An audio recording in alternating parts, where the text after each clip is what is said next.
Now, the rest of the story. Picture this excavation site. Archaeologists all around, gently probing the earth, urging it to yield unmolested the remnants of another time and of a specific significant event. The artifacts that emerged from that site were modern by most archaeological standards. A section of hydraulic pipe, a throttle mechanism, most of a 12-cylinder internal combustion engine, and the fragments of an aircraft fuselage.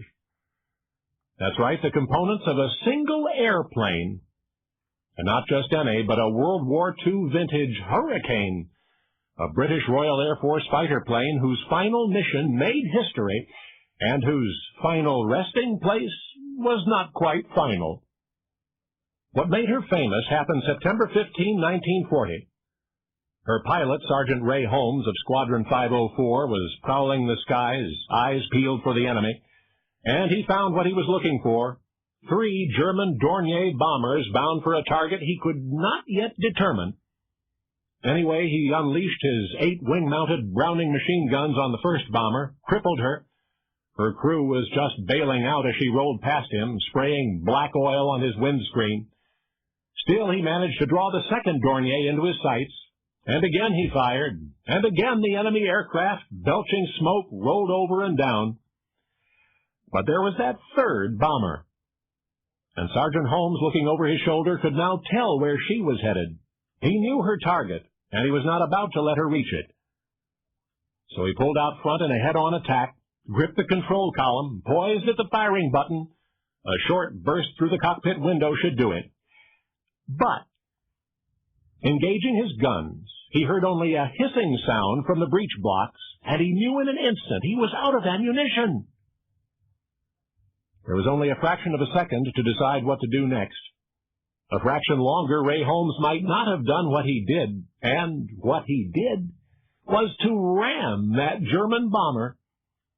Maybe his own plane would just slice through her, he hoped. And he did manage to knock the tail assembly off his intended victim, sending her crew overboard in parachutes. So the Dornier spun in, never reached her target. But Holmes's Hurricane paid with her own life.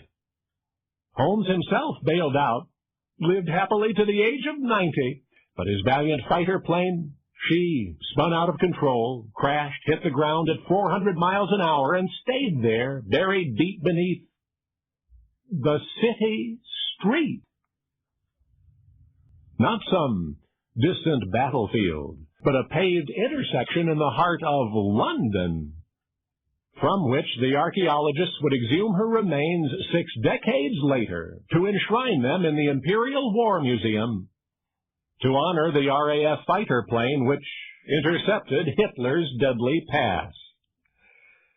You see, before Ray Holmes caught her and killed her, that German bomber's mission was to destroy Buckingham Palace. And it has always been said that what history books call the Battle of Britain ended most gloriously September 15, 1940. But you know what they mean, because now you know the rest of the story.